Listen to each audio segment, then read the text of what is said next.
ವೀಕ್ಷಕರೇ ನಮಸ್ಕಾರ. ನೋಡಿ, ಇಲ್ಲಿ ಕೊಮ್ಮೆ ಗಿಡ ಇದೆ.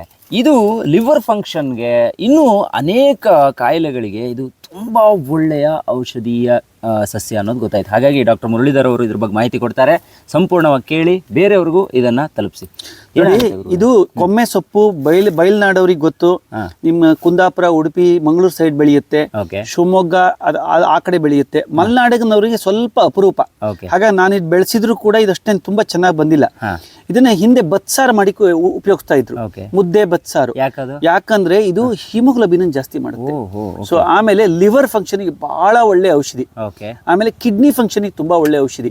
ಇದು ಕಿಡ್ನಿ ತೊಂದರೆ ಇದ್ರೆ, ಕಿಡ್ನಿ ಚೆನ್ನಾಗಿ ಕೆಲಸ ಮಾಡದೇ ಇದ್ರೆ, ಆಮೇಲೆ ಲಿವರ್ ತೊಂದರೆ ಇದ್ದವರಿಗೆ, ಜಾಂಡೀಸ್ ಆದವರಿಗೆ, ಆಮೇಲೆ ಗಾಲ್ ಸ್ಟೋನ್ ಪಿತ್ತಕೋಶದಲ್ಲಿ ಕಲ್ಲಿರೋರಿಗೆ, ಸೊ ಕಿಡ್ನಿ ಸ್ಟೋನ್ಸ್, ಇದಕ್ಕೆ ಹಿಮೋಗ್ಲೋಬಿನ್ ಅಥವಾ ಅನಿಮಿಕ್ ಆದವರಿಗೆ ತುಂಬಾ ಒಳ್ಳೆ ಔಷಧಿ. ಹೆಂಗ್ ಕುಡಿಯೋದು? ಇದೇನಂದ್ರೆ ಇದನ್ನ ಸೊಪ್ಪನ್ನ ನಾವು ಪಲ್ಯದ ತರ, ಬೇರೆ ಬೇರೆ ಸೊಪ್ಪುಗಳನ್ನ ಏನ್ ಮಾಡ್ತೀವಿ ಅದೇ ತರ ಪಲ್ಯದ ತರ ಮಾಡಿಬಿಟ್ಟು ಬಳಸ್ಬೋದು.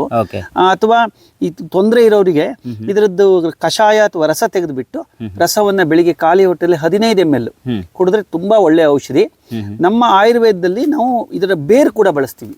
ಪುನರ್ನವ ಮೂಲ ಇದೆಯಲ್ಲ, ಬೇಕಾದಷ್ಟು ಔಷಧಿಗಳಿಗೆ, ಪುನರ್ನವಾಸವ, ಆಮೇಲೆ ಪುನರ್ನವ ಮಂಡೂರ, ಬೇರೆ ಬೇರೆ ಔಷಧಿಗಳಲ್ಲಿ ಯಾವುದೇ ನೀವು ಲಿವರ್ ಟಾನಿಕ್ ಅಥವಾ ಲಿವರ್ಗೆ ಸಂಬಂಧಪಟ್ಟ ಆಯುರ್ವೇದ ಮಾತ್ರ ಇದ್ರೆ ಅದರಲ್ಲಿ ಪುನರ್ನವ ಇರಲೇಬೇಕು. Yes, super. ಈ ಗಿಡವನ್ನು ನಿಮ್ಮ ಮನೆಯಲ್ಲಿ ಸಾಧ್ಯ ಆದರೆ ಬೆಳ್ಕೊಳ್ಳಿ.